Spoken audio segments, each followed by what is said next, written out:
3, 2, 1. Ya.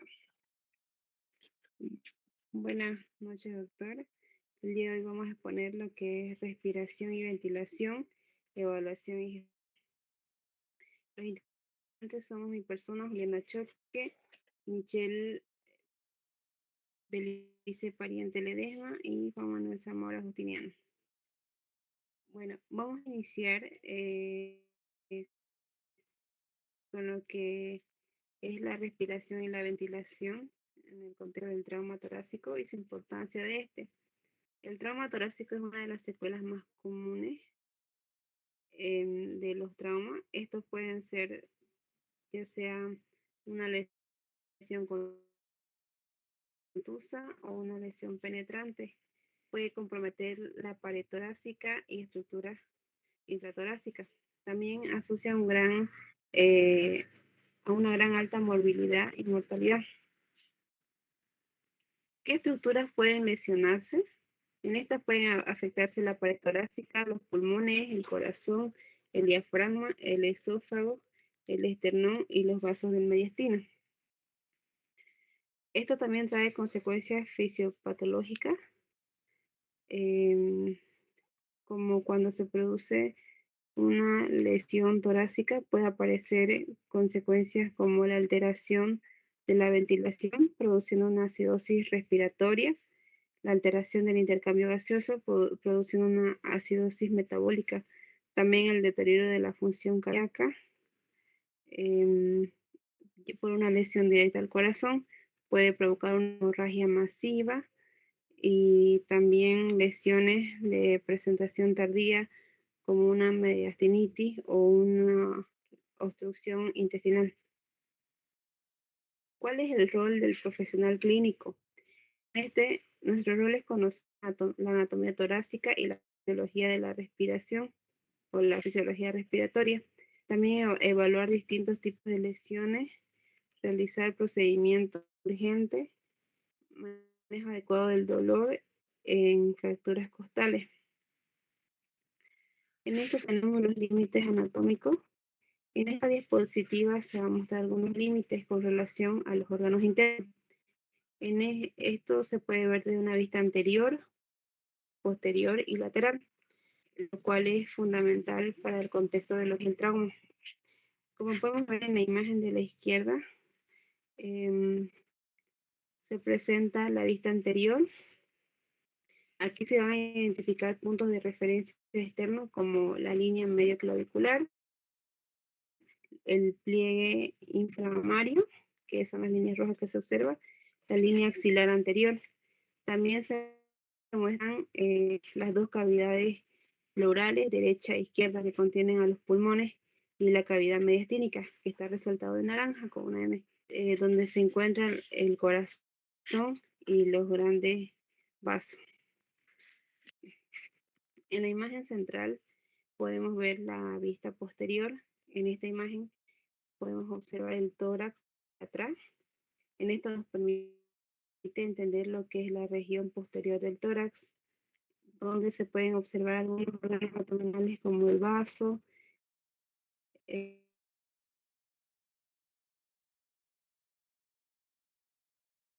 los riñones, el colon y el páncreas. Por este motivo es que un trauma comprometer tantas estructuras, además que se aprecian nuevamente la cavidad mediastínica, es decir, la línea media donde también las cavidades pleurales de ambos lados. Y la imagen de la derecha se observa una vista lateral, señalando específicamente a lo que es la línea axilar anterior, la línea axilar media y la línea axilar posterior. Aquí también se puede identificar lo que son los flancos, una zona de transición entre el tórax y el abdomen. Las lesiones penetrantes en esta región, especialmente en el lado izquierdo, deben hacer sospechar de una lesión diafragmática, ya que el diafragma puede ascender en esta. Movimientos del diafragma. En esta diapositiva podemos ver los dos movimientos del diafragma, que es la inhalación y exhalación.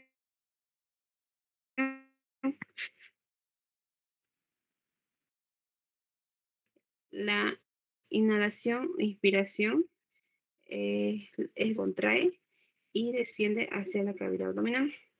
En este descenso aumenta el volumen de la cavidad torácica, lo que genera una presión intratorácica activa y el aire entra desde el exterior hacia los alvéolos. El otro movimiento es la exhalación. En esta, el diafragma se va a relajar y asciende nuevamente hacia el tórax. Esto va a disminuir el volumen torácico. En esta imagen se observa cómo las vísceras abdominales ascienden y ocupan gran parte de la caja torácica, especialmente durante una expiración profunda. Anatomía ósea. Podemos ver algunas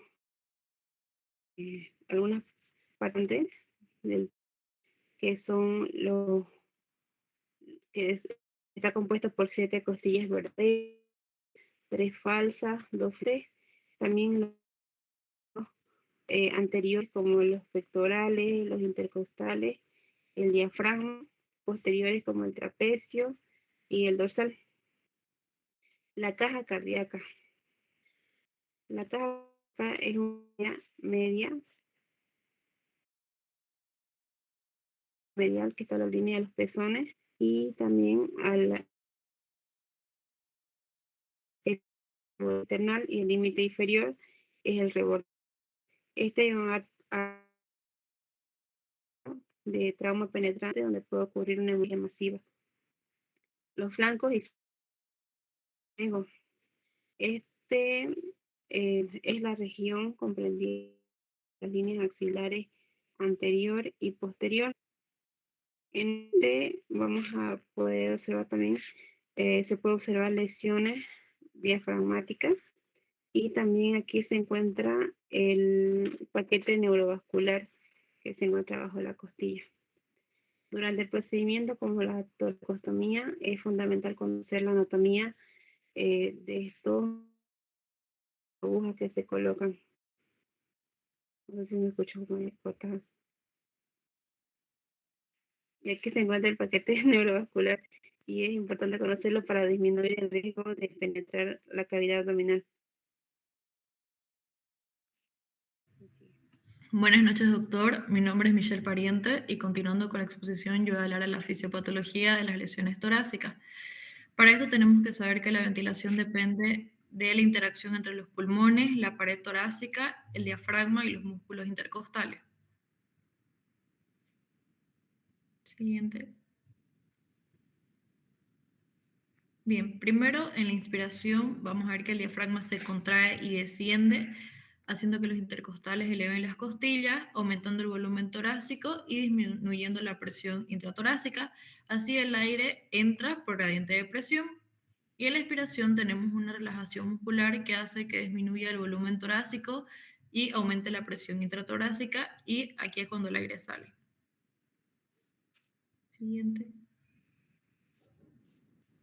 Las bases del intercambio gaseoso. El intercambio depende de 3 factores clave, que es la ventilación alveolar, la perfusión pulmonar y la relación ventilación-perfusión. En la ventilación alveolar tenemos que esta determina la eliminación de dióxido de carbono. Si esto disminuye, produce una hipercapnia. En la perfusión pulmonar tenemos que es el flujo sanguíneo adecuado a los alvéolos. Y en la relación ventilación-perfusión, lo ideal sería que la ventilación y la perfusión estén equilibradas. Entre las alteraciones importantes tenemos el shunt, que hay perfusión sin ventilación, lo que produce una hipoxemia severa. Siguiente. Bueno, como consecuencias generales del trauma torácico, tenemos que las lesiones afectan la ventilación, la perfusión, la mecánica de la pared torácica. Esto va a generar una hipoxemia por mala oxigenación alveolar, por alteración de la ventilación, perfusión o shunt, una hipercapnia por hipoventilación, un compromiso hemodinámico por aumento de presión intratorácica, lo que va a disminuir el retorno venoso y disminuir el gasto cardíaco, dando resultado final de acidosis respiratoria o metabólica más un shock. Contusión pulmonar. Tenemos que es una lesión de capilares alveolares sin ruptura estructural macroscópica. En su fisiopatología tenemos que es un daño capilar que produce extravasación de sangre, líquido intersticial, edema alveolar más hemorragia, lo que provoca una disminución de ventilación en zonas afectadas, una perfusión conservada que produce un shunt intrapulmonar.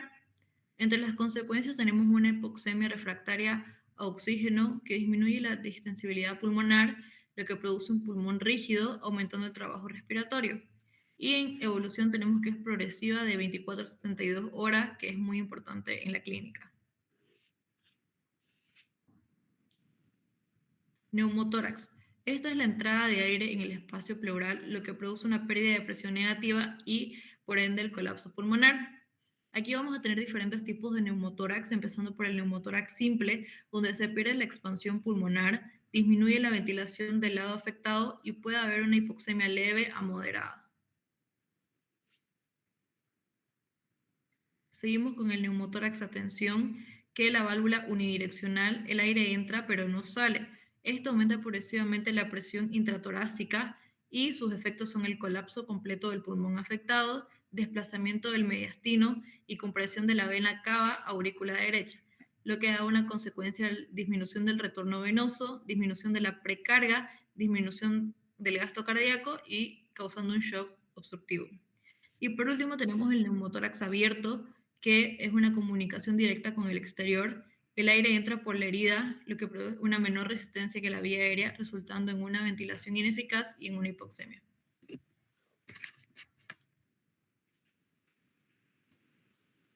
Buenas noches, doctor. Yo soy Juan Manuel Zamora y voy a continuar con lo que es el hemotórax. El hemotórax es la acumulación de sangre en el espacio pleural y en su fisiopatología, en pocas palabras, es la sangre que ocupa el espacio en la caja torácica, causando un colapso pulmonar.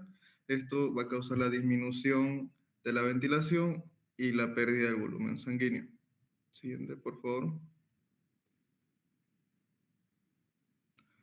Esto nos va a llevar a lo que es un hemotórax masivo, que es un gran volumen de sangre en la caja torácica, causando consecuencias como la disminución del retorno venoso, disminución del volumen circulante. Esto nos va a llevar a lo que es un shock hipovolémico y un compromiso de la ventilación.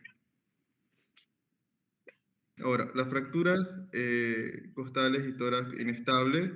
El problema principal es el dolor intenso, que esto nos va a llevar a una respiración superficial y nos va a llevar a una consecuencia de lo que es la hipoventilación, la retención de CO2 y causando una telectasia. Siguiente, por favor. Tórax inestable. Como definición, es la fractura de múltiples costillas en varios puntos o segmentos libres. En su fisiopatología tenemos la pérdida de continuidad de la pared torácica, movimientos paradójicos, como la inspiración es el segmento que se hunde y la expiración es que se expande. Como consecuencia, vamos a tener una ventilación ineficaz, un aumento en el trabajo respiratorio, frecuente asociación con contusión pulmonar nos va a llevar a lo que es una hipoxemia severa. Siguiente, por favor. Ahora, la lesión del diafragma. Como mecanismo de la rotura diafragmática, más frecuentes en el lado izquierdo. Como fisiopatología es la pérdida de la barrera entre el abdomen y el tórax, causando una herniación de vísceras abdominales, y esto produce lo que es una compresión pulmonar, una disminución del volumen pulmonar y una dificultad respiratoria. Gracias.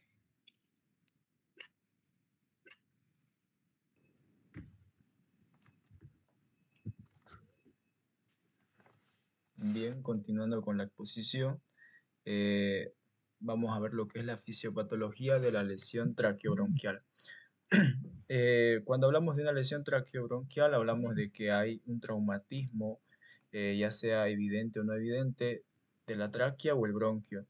Puede llegar a ser poco frecuente, pero mortal. Se dice que está situado a menor a 2,5 centímetros de la carina, es decir, el punto de división de los dos bronquios principales. ¿Y cuál es el mecanismo de esta lesión? que puede ser por aplastamiento. Es decir, que, por ejemplo, un objeto esté encima del tórax y este cause una lesión, ya sea de tipo interna, dándome una lesión de la tráquea o el bronquio, o por otro mecanismo de desaceleración, en la cual, por ejemplo, si uno está en un auto, hay un fenómeno brusco de disminución de la velocidad denominado desaceleración, que me causa una rotura interna de la tráquea o del bronquio. Y por último, un trauma penetrante, es decir, que un objeto externo totalmente logre dañar la tráquea o el bronquio. Y todo esto tiene una alta mortalidad, por lo cual puede llevar una falla ventilatoria con disminución del volumen corriente, una vía aérea inadecuada y un neumotórax a tensión. Siguiente. Bien. También tenemos que tener en cuenta lo que son las evaluaciones de las lesiones comunes o evaluación como tal del tórax en sí. El enfoque clásico siempre ha sido mirar, escuchar y sentir, siempre basándonos en la semiología, es decir, primero miro o inspecciono, veo la simetría del tórax, veo si hay uso de músculos accesorios o está con los músculos normales. También debo ver si hay signos de dificultad respiratoria, ya sea retracción o aleteo nasal. Y a la auscultación veo si los ruidos respiratorios en los campos pulmonares anteriores y laterales están ausentes, están disminuidos o hay sonidos sobreagregados. Y a la palpación veo si hay dolor o crepitación. ¿Cuáles son los signos más importantes que me guían en caso de que haya una lesión en el tórax? Son la disminución de los ruidos respiratorios. Este puede ser debido a un neumotórax, un hemotórax o una intubación selectiva. Otro signo importante es la cianosis, que esta muchas veces se presenta de manera tardía, es decir, después de que el paciente estuvo varios minutos sin recibir una ventilación adecuada por cualquiera sea la causa. Y una alteración del estado mental, que se dice que cada vez que yo veo que un paciente tiene una lesión en el tórax y tiene alteración del estado mental, es hipoxia hasta que se demuestre lo contrario. Bien, ahora entrando con la contusión pulmonar, es decir, cómo lo veo o cómo lo evalúo, y ya no tanto enfocado en la parte fisiopatológica, sería que al paciente primeramente lo veo con disnea, con taquimia, y esto se va a ver reflejado como una hipoxemia. En este caso puede ser, por ejemplo, al ver la saturación de oxígeno. Y a la auscultación pueden haber estertores, en este caso probablemente sean crepitantes. ¿Por qué? Porque al ser una contusión pulmonar no hay no hay una lesión macroscópica como tal, sino que hay pequeñas hemorragias capilares con la cual esta hemorragia me llena el alveolo, entonces causa que haya cierta cantidad de líquido y esto me causa el estertor crepitante húmedo, para ser exacto.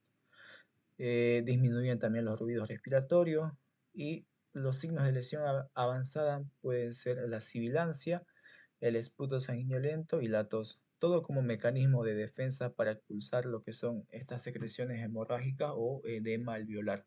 Y su evolución, se dice que su inicio es tardío, es decir, que al inicio es asintomático y llegando a un pico de gravedad a las 72 horas posterior al trauma. Siguiente. Bien, ahora, en cuanto al neumotórax, sabemos que tenemos el simple, atención y también el abierto. El simple, como su mismo nombre lo refleja, no es tan grave, a diferencia de sus hermanos, por así decirlo, sino que simplemente hay una disminución del bulbillo vesicular, aunque sí se ve reflejado con disnea y también hay crepitación a la palpación en algunos casos. Ahora, ¿de qué lo diferencia un neumotórax a tensión? De que en atención, o sea, un neumotórax a tensión, hay compromiso hemodinámicamente. Por eso se ve reflejado mucho la hipotensión.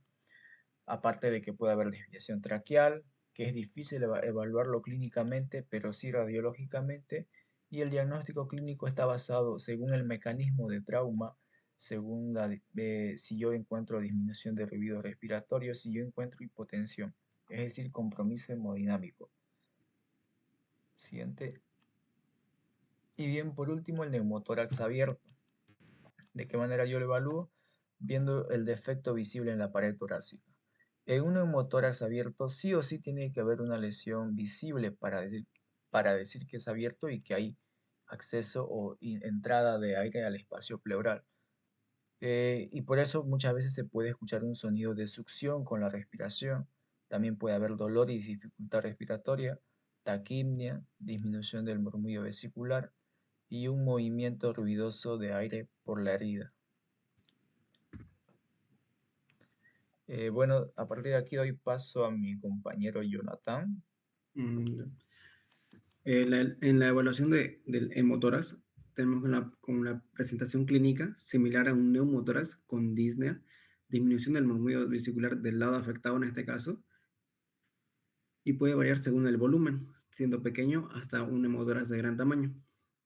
Puede ser asintomático o no evidente. El decir asintomático, según se puede decir que se puede reabsorber, y los parámetros que tiene son 200 ml, menor a 200 ml, grande, con disminución, claro, de los ruidos respiratorios.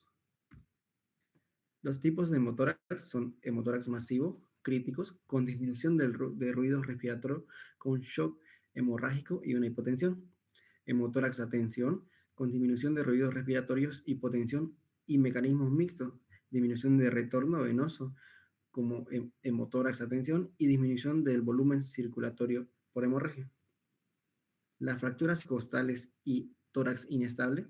En la evaluación tenemos dolor con la respiración, tanto en la inspiración como la expiración, disminución de la ventilación, dificultad para hablar con frases completas, limitación del movimiento por dolor y tórax inestable, pecho flotante. Diagnóstico es clínico, puede no coincidir con la imagen, movimientos paradójicos o a veces no visibles. Los hallazgos son crepitaciones, fracturas o aire subcutáneo, o se dice enfisema subcutáneo en este caso, y dolor a la palpación. En la evaluación de la lesión por el diafragma, en la evaluación en lo posible no se detecta el examen físico, pero lo que vamos a pillar más o menos sería disnea, hipoxemia, hipercapnia, que ya me pueden indicar un neumotórax también, o se puede confundir con eso. Al examen físico, a la percusión, hay matillez o timpanismo. El timpanismo sería por la presencia de intestino en la cavidad torácica. A la auscultación se puede escuchar ruidos hidroaéreos intestinales en el tórax izquierdo, que es el más afectado, si el intestino está herniado, y tampoco no es muy común. A los hallazgos que se puede diagnosticar con esto sería radiografía, tomografía. Me puede dar un hemotórax por la lesión del diafragma e intraabdominal, o sea que por la lesión del diafragma puede haber salida de sangre. A la evaluación de elevación del hemidiafragma afectado, borramiento del seno costo diafragmático, vísceras abdominales en tórax, burbuja gástrica intratorácica, desviación mediastínica y sonda nasogástrica dentro del tórax. Evaluación de las lesiones traqueobronquiales. Evaluación física, tenemos hemoptisis, aire subcutáneo, cianosis. Se dice aquí que se puede tener estos tipos de lesiones por una toracotomía, por un tubo mal colocado. También me da expansión incompleta, fuga de aire importante y continua sugiere una colocación de un tubo en el árbol traqueobronquial.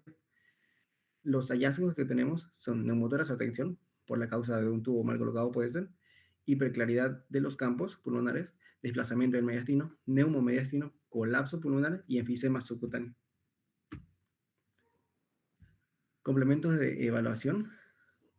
Siempre tenemos que monitorear la oxigenación y ventilación del paciente con un pulsioxímetro, que no es muy eficaz.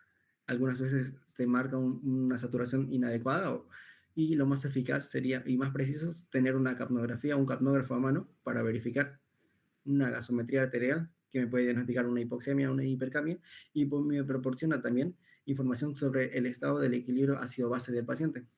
Se hace un ultrasonido, un FAS, que detecta rápidamente un hemotórax, un hemopericardio, para poder tener un manejo en estos casos de emergencia. En la tomografía computarizada nos muestra imágenes más sensibles que la radiografía y la ecografía, y reconocemos más estructuras anatómicas bien precisas, pero lo que diferencia entre las tres sería el costo y sería el tiempo en poder hacer una tomografía. Complementos para el diagnóstico de enfermedades específicas, la contusión pulmonar, como ya dijeron que el concepto que es una lesión de pequeños vasos, hay un infiltrado pulmonar en radiografía, donde se puede ver aquí. Fracturas costales o no, también puede haber. Infiltrado, se dice que el infiltrado se puede ver a partir de las 6 horas o en casos después de las 48 horas en la radiografía, tanto en la tomografía. Interfieren el hemotórax y neumotórax para su visualización, para visualizar una contusión. Son las que interfieren para tener ese diagnóstico de contusión. La tomografía aérea no segmentarias de consolidación, opacidad de vidrio esmerilado, que se dice que tiene un patrón de vidrio esmerilado en la tomografía. Sigue mi compañero Erwin. Ahora vamos a hablar sobre el neumotórax y hemotórax. Un neumotórax simple lo vamos a poder detectar mediante una radiografía y un neumotórax oculto se va a poder detectar con una tomografía. En el caso del hemotórax, una radiografía va a ser suficiente para poder detectarla. Siguiente, por favor.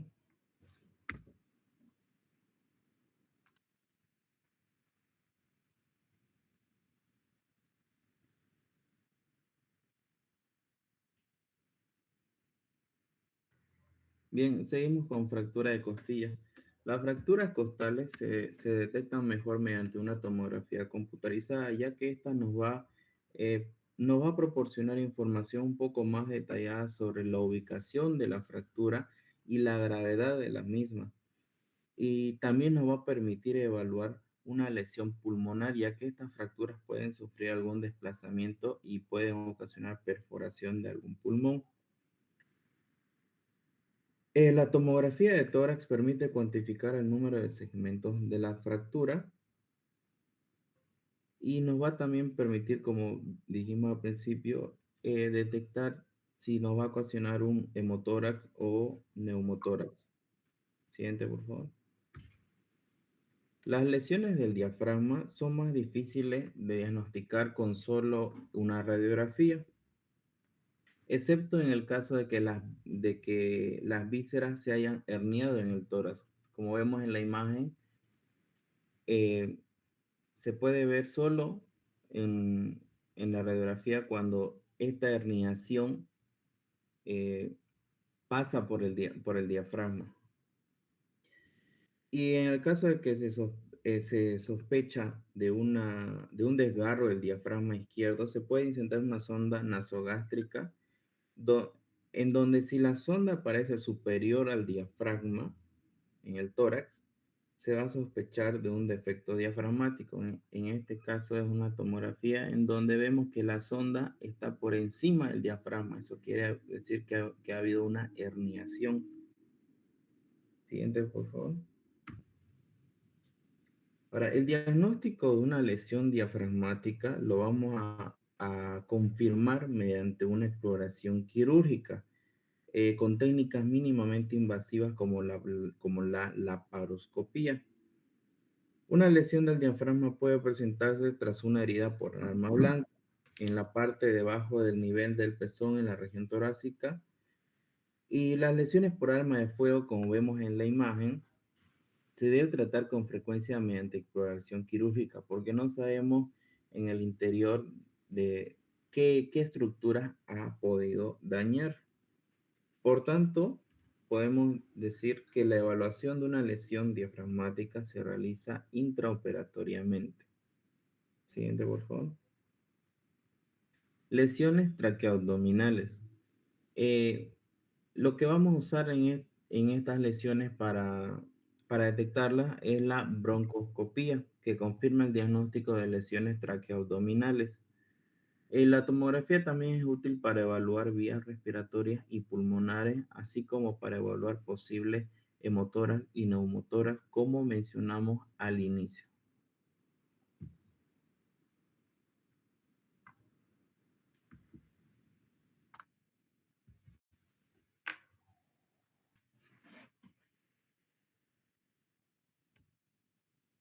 Muy buenas noches, querido doctor Verastegui. Buenas noches, queridos compañeros. Continuando nosotros con la disertación, debemos nosotros mencionar aquel manejo terapéutico, las intervenciones y el tratamiento que nosotros podemos realizar en pacientes politraumatizados en vía torácica, ¿no? Es la evaluación primaria, lo de que debemos hacer de inmediato alguna lesión potencialmente mortal. ¿Ya? Sabemos que el trauma torácico es una causa frecuente de muerte en los pacientes politraumatizados y su manejo terapéutico se debe basar en una evaluación rápida y sistemática para el ATLS. ¿Ya? Debemos priorizar el tratamiento inmediato para, de alguna manera, evitar que esto progrese o empeore a la persona hasta fallecer, ¿ya? Porque puede comprometer su vida. Empezamos entonces la siguiente diapositiva, por favor. Bueno, tenemos que hablar primero que nada sobre lo más común, las contusiones pulmonares. Ya sabemos que se debe a un traumatismo cerrado en el tórax. Este daña directamente el tejido pulmonar sin que haya una herida penetrante, ¿no? Como una puñalada o un balazo. Para hacer primero una rápida presentación, las causas más frecuentes van a incluir los accidentes de tránsito, que es la causa más común, el impacto del pecho contra el volante, las caídas de gran altura igual son una causa importante, los golpes con objetos contundentes como ser un puñetazo, una patada, un bate de béisbol o una barra de metal igual pueden causar un trauma torácico, una contusión. Las lesiones por aplastamiento también al quedar atrapado sobre una superficie, las lesiones que tienen que ver con los deportes de contacto, ya sabemos que el mecanismo va a ser el impacto, va a provocar una onda de compresión que va a dañar los capilares sanguíneos y causa un mini sangrado intenso, ¿ya? Que se propaga una hemorragia, eso va a acumular líquido en el tejido pulmonar y va a causar un edema, ya interfiriendo en el intercambio gaseoso. Eso hablando de qué? De una contusión pulmonar. ¿Qué tratamiento nosotros debemos seguir para poder subsanar esto? No existe una cirugía, un medicamento que cure el hematoma en el pulmón. El objetivo se basa más que nada en el apoyo al paciente mientras su propio cuerpo se va recuperando. Puede llevar alrededor de 1 semana, 2 semanas. El manejo se centra en 3 pilares, obviamente: alivio del dolor, que facilita la respiración; la administración de oxígeno para mantener los niveles sanguíneos adecuados y realizar la buena higiene pulmonar. Eso nosotros debemos priorizar, ¿ya? Soporte respiratorio, control del dolor. Este es el principal objetivo más inmediatamente que nosotros debemos conseguir. La contusión va a causar la inflamación y el sangrado en el tejido pulmonar. Eso nosotros ya hemos visto con los compañeros que han hablado, dificultando así el intercambio gaseoso, ¿ya? El paciente respira y necesita, obviamente, oxigenoterapia, que se administra oxígeno suplementario, ¿ya? Entre ventilación mecánica, obviamente, se reserva hoy para los casos muy graves, ¿ya? En pacientes que tengan una hipoxemia o una hipercapnia, ¿ya? Una saturación menor a 90 o una hipercapnia cuando se retiene mucho dióxido de carbono, ¿ya? Eso nosotros debemos buscar una buena ventilación en estos casos. La analgesia, ¿ya? Debemos administrar analgésicos potentes para controlar el dolor torácico, ¿ya? Al reducir el dolor, el paciente puede respirar, puede tener inspiraciones más profundas y puede toser efectivamente, ¿ya? Ya no va a sentir esa incomodidad al momento de toser. Esto va a ser crucial para que pueda expulsar las secreciones pulmonares en caso tenga, ¿ya? Entonces debemos nosotros igual tener cuidado con los líquidos, ¿ya? Un paciente, un pulmón con un contusionado, con un golpe, es muy susceptible a la sobrecarga de líquidos. Debemos ser cuidadosos con administrar fluidos intravenosos porque pueden empeorar el edema, ¿ya? No debemos dar de más, debemos dar lo justo, ¿ya? Tenemos que evitar el exceso, porque si nosotros no tenemos un exceso, esto va a aumentar el edema de la inflamación, ¿ya? Tenemos que continuar igual, podemos darle diuréticos por el objetivo de eliminar el exceso de líquidos por medio de la orina, el edema ese que se formó. Un pulmón lesionado no puede eliminar las secreciones bien, ¿ya? Eso tenemos que tener en cuenta. Es fundamental que se elimine esas secreciones con golpecitos, con golpes de clapping en el pecho, vibraciones que me permitan, que me faciliten esa expulsión de los líquidos, ¿ya? Es muy importante también que inmediatamente aparezcan signos de infección para prevenir una neumonía, igual se debe administrar antibioterapia. Y ahí debemos monitorizar al paciente cada 24 horas porque puede sufrir riesgo de empeorar. ¿Ya? A veces cada cierto tiempo, cada hora hay que monitorizarlo. ¿Ya? Tenemos que usar la oximetría de pulso, tenemos que controlar con la gasometría para verificar sus niveles de oxígeno y dióxido de carbono. ¿Ya? Debemos igual utilizar las radiografías de tórax para evaluar, ¿no?, cómo va la evolución de dicha lesión y descartemos complicaciones posibles como un neumotórax, por ejemplo, o un derrame pleural, ¿ya? O un hemotórax en caso de este empeore. Eso debemos nosotros tener mucho cuidado. Puede desarrollar una neumonía en mi paciente, un síndrome de distrés respiratorio o un empiema. Empiema debería ser la acumulación de pus en la cavidad pleural. Entonces nosotros debemos eliminar o debemos tomar en cuenta esas recomendaciones que hablamos ahorita, ¿ya? Eso en cuanto a un manejo de contusión pulmonar, ¿ya? Para evitar igual las fracturas y eso. Pasemos a la siguiente, por favor. Ahora nosotros debemos de hablar sobre el tratamiento o el manejo terapéutico para un posible neumotórax. Como ya sabemos, definición de neumotórax, acumulación de aire en el espacio pleural que no se puede escapar.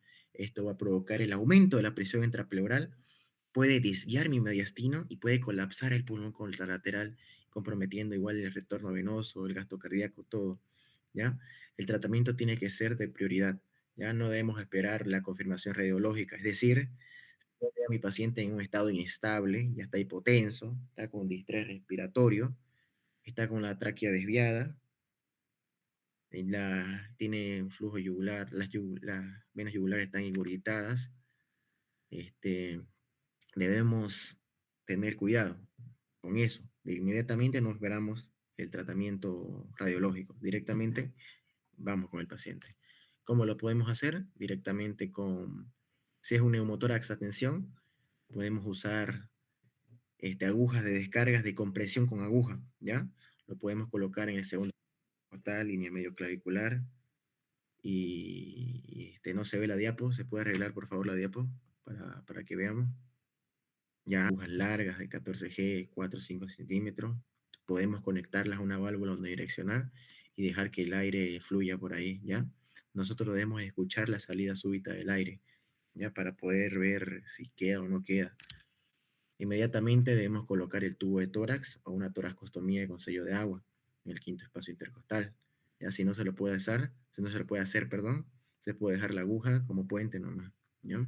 Eso nosotros hacemos un neumotórax a tensión, descompresión total con aguja. Y cuando hacemos un neumotórax abierto, que es una herida en la pared torácica de al menos 2/3 del diámetro de la tráquea, que permite la entrada de aire durante la inspiración, ahí esto va a causar un colapso pulmonar o atelectasia, ¿ya? Y va a causar una posible tensión si se sella mal. Aquí lo del tratamiento prioritario es no sellar la herida de forma hermética, ¿ya?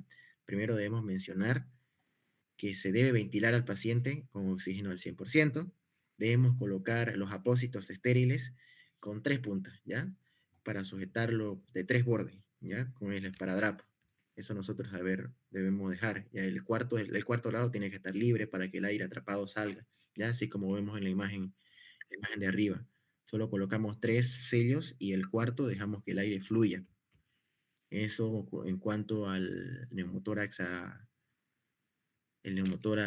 abierto, ¿ya? Debemos sellarlo. Una vez, si el paciente empeora, debemos levantar el borde y colocar un tubo de tórax ahí a través de un sitio separado, evacuar el aire y permitiendo así la expansión pulmonar. ¿Ya? Después, posteriormente, debemos hacer el cierre quirúrgico definitivo de la herida torácica, ya pero en quirófano.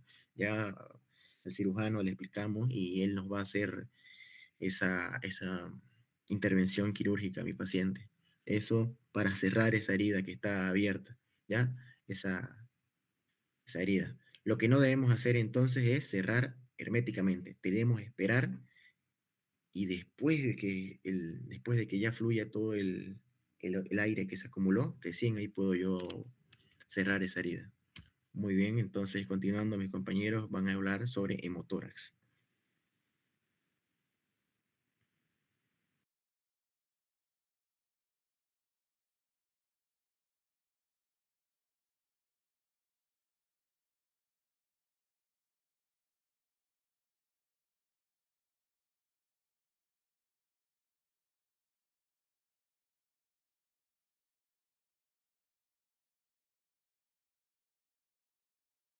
posición, vamos a seguir con el tema de hemotórax. Este llega a tener una intervención quirúrgica para el control de hemorragia y está indicado para casos de hemotórax a tensión o masivo. La transfusión de emergencia también puede llegar a ser frecuente. Las decisiones quirúrgicas se basan en el estado fisiológico. En este caso puede llegar a ser un shock. Y la persistencia del sangrado más que el gasto cardíaco inicial posterior del tubo torácico. Algunos datos de centros de traumatología sugieren una reducción en las tasas de motora retenido en la cirugía, diferida mediante un protocolo de irrigación del tubo torácico una vez controlado el sangrado. También hay un tratamiento ya más directo o específico que vendría a ser el drenaje pleural, como podemos observar en la imagen, que está drenando a través de una manguerita hacia una botella. Después, mediante una cirugía, una toracotomía, y también puede llegar a tratarse con una transfusión según la pérdida sanguínea y también tiene mucho que ver la hemoglobina. Y también se puede llevar con una analgesia, clave para evitar la hipoventilación. Siguiente diapositiva, por favor. Y en el caso de las fracturas de costillas y pecho voltantes gestión, la causa más común de la morbilidad y mortalidad tras las fracturas costales es la neumonía causada por el dolor que impide una higiene pulmonar adecuada. Por lo tanto, el tratamiento de fracturas costales se basa en el control del dolor y en asegurar una higiene pulmonar adecuada. La intubación puede estar indicada cuando el tórax inestable y la estabilidad de la pared torácica causa incapacidad respiratoria. Cuando una contusión pulmonar subyacente grave produce hipoxia o cuando se administra sedantes para el alivio adecuado del dolor. El alivio del dolor utiliza medicamentos multimodales, orales e intravenosos, con énfasis en terapias no opioides y en el control del dolor loco regional. El alivio del dolor multimodal puede consistir en acetaminofén, en paracetamol, en antiinflamatorios no esteroideos como la ketamina, lidocaína y bloqueos regionales del dolor. La estabilización quirúrgica de las fracturas costales es eficaz para mitigar la mortalidad en determinadas lesiones del tórax. Como decíamos, ya para concluir en este caso de este tratamiento, la analgesia sería lo más importante, como dijimos, los AINES y opioides. Y también podría llegar a haber una fisioterapia respiratoria y también oxígeno y evitar vendajes comprensivos. Eso, gracias. Va a continuar a continuación la compañera. Buenas noches, doctor. Continuando con la exposición, voy a continuar con el manejo de las lesiones del diafragma. Las lesiones del diafragma izquierdo se reparan quirúrgicamente con urgencia. Se coloca un tubo torácico para tratar un hemotórax o neumotórax concomitante. Puede lesionar inadvertidamente el contenido abdominal herniado. Por lo tanto, se recomienda prestar especial atención a la colocación segura. A esto se refiere a que cuando hay una herniación, por las diferentes presiones, se puede succionar los órganos que están del contenido abdominal hacia el tórax. Y al momento de insertar un tubo torácico, que es la norma, también se pueden perforar los órganos que se han succionado al tórax, ¿no? Por eso dice que hay que tener una colocación segura. Las lesiones diafragmáticas con hernias de vísceras abdominales hacia el tórax se van a reparar quirúrgicamente de inmediato debido al riesgo de estrangulación visceral. Puede haber una isquemia de esos órganos que se succionaron, puede haber una isquemia, puede haber necrosis y el órgano se puede morir o incluso se puede perforar, lo que puede causar una peritonitis que puede ser mortal, ¿no? El abordaje transabdominal es el más común, es decir, que van a entrar por el abdomen, ya sea con esas camaritas, o si no, en otros casos también se puede utilizar el abordaje transtorácico, que es entrando directamente por el tórax. Siguiente, por favor.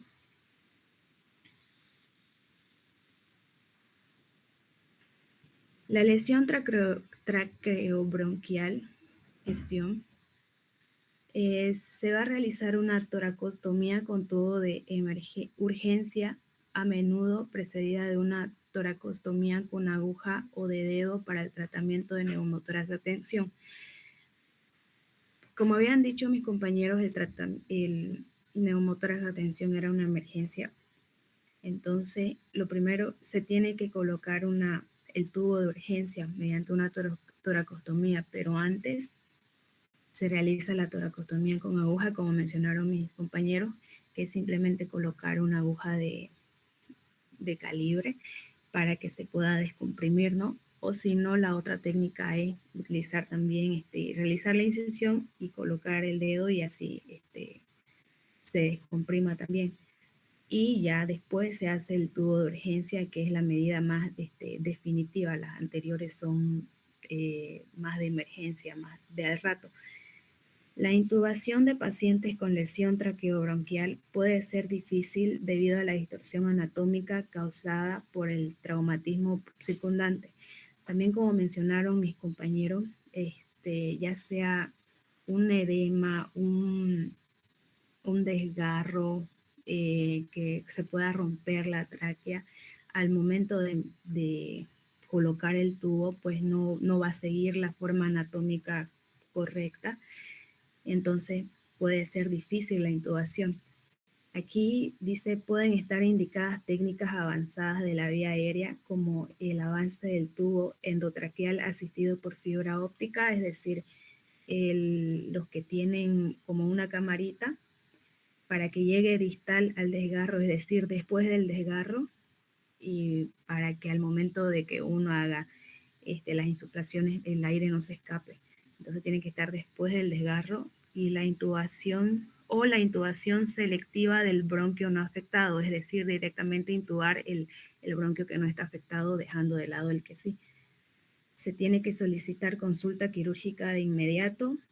Las lesiones pequeñas pueden ser susceptibles de tratamiento no quirúrgico y los desgarros más grandes se tienen que reparar quirúrgicamente. La colocación de tubos torácicos adicionales se puede controlar adecuadamente la fuga y permitir la expansión pulmonar. Es decir, que hay veces que uno intuba y aún así se sigue perdiendo aire, se tienen que utilizar más de un tubo, ¿no? Intubar con tubos torácicos adicionales. La siguiente. Ahí va a continuar mi compañero. Gracias. Ya. Yo voy a continuar con la revaloración del paciente. Vamos a tener que los pacientes van a ser reevaluados después de cada intervención utilizando nuestro enfoque inicial, el enfoque de observar, escuchar y sentir. Se van a reevaluar los tratamientos complementarios, tales como la toracotomía con tubo, para asegurar un adecuado funcionamiento del tratamiento. Se va a realizar continuamente el control tanto con pulso continuo y tanto como con capnografía, siempre y cuando se pueda monitorear adecuadamente el intercambio gaseoso. El paciente que tenga una fractura costal se va a tener un enfoque específico a lo que es el dolor que siente y a lo que es la capacidad que tenga para toser y cómo va a ser el movimiento torácico al respirar, ya que esto va a ser un indicativo si es que el tratamiento está siendo adecuado o si el tratamiento está empeorando y puede llegar a desembocar en una infección, una neumonía o en el peor de los casos una insuficiencia respiratoria. ¿Ya? En la consideración de transferencia, vamos a ver que los pacientes que tengan una lesión torácica mucho más grave, se van a beneficiar o, digamos así, la van a pasar mejor en el centro de traumatología, porque pacientes que tengan fractura múltiple de tórax, que posean un tórax inestable, se van a beneficiar de los servicios que prestan en traumatología, que son analgesias regionales, fisioterapia y servicio de estabilización quirúrgica. Pero, sin embargo, antes de su transferencia tenemos que tomar en cuenta que lo más común en este tipo de pacientes con traumatismo torácico es la toracostomía con tubo, que es el procedimiento que en caso de la diferente patología que ya explicaron mis compañeros le va a salvar la vida. Siguiente diapositiva. Ya. En las consideraciones especiales sobre la población vamos a tener consideraciones específicas, específicamente en las mujeres embarazadas, que son multíparas. Vamos a tener que una paciente que, que tiene útero gravido, o sea que va a tener mucho parto, vamos a tener que va a tener el tórax desplazado hacia arriba. Cosa de que si nosotros hacemos la toracostomía con aguja normal, va a haber una lesión, va a haber una posibilidad de lesión abdominal. Por lo tanto, a las pacientes embarazadas vamos a utilizar el segundo espacio intercostal de la línea medio clavicular, ya que nos va a ofrecer un espacio más seguro. También en los pacientes pediátricos, en los niños, vamos a tener que cuando existe una acumulación de aire o sangre en la cavidad pleural, vamos a realizar la toracostomía normal, pero vamos a utilizar el quinto espacio intercostal de la línea medio axilar o una porción ligeramente superior, tomando en cuenta que como son pacientes pediátricos vamos a utilizar tubo de menor calibre para tratar de reducir el riesgo de daño en los órganos torácicos. En los adultos mayores, vamos a ver que van a presentar mayor riesgo de complicaciones respiratorias y un dolor intenso. También van a ser más propensos a que posterior a este tratamiento puedan desarrollar una neumonía o una insuficiencia ventilatoria. ¿Ya? En consideraciones del entorno de práctica, vamos a ver que cuando ingresamos al paciente, pero no disponemos de la tomografía computarizada, de la TC, vamos a utilizar y vamos a combinar la ecografía con la radiografía para evaluar la mayoría de las lesiones torácicas. Vamos a tratar de que al tener una limitación como es no contarlo la TC, que va a evaluar la aorta y los grandes vasos, vamos a utilizar la ecografía como técnica diagnóstica por imagen. Ya. Siguiente diapositiva. En conclusión, las lesiones torácicas son muy frecuentes. Una evaluación rápida y organizada es fundamental para detectar problemas potencialmente mortales. La mayoría de las lesiones se diagnostican mediante la exploración física, radiografía de tórax y ecografía, aunque la tomografía computarizada proporciona una información mucho más detallada. La intervención más común es la descompresión de la cavidad torácica mediante la toracotomía, como ya estamos hablando, de dedo o tubo. La toracotomía de emergencia o urgente es poco frecuente. El traslado rápido a un centro de traumatología con capacidad de proporcionar un mayor nivel de soporte respiratorio y una posible intervención quirúrgica es beneficioso, especialmente para pacientes frágiles y en estado crítico. Y eso sería todo. Muchas gracias, doctor.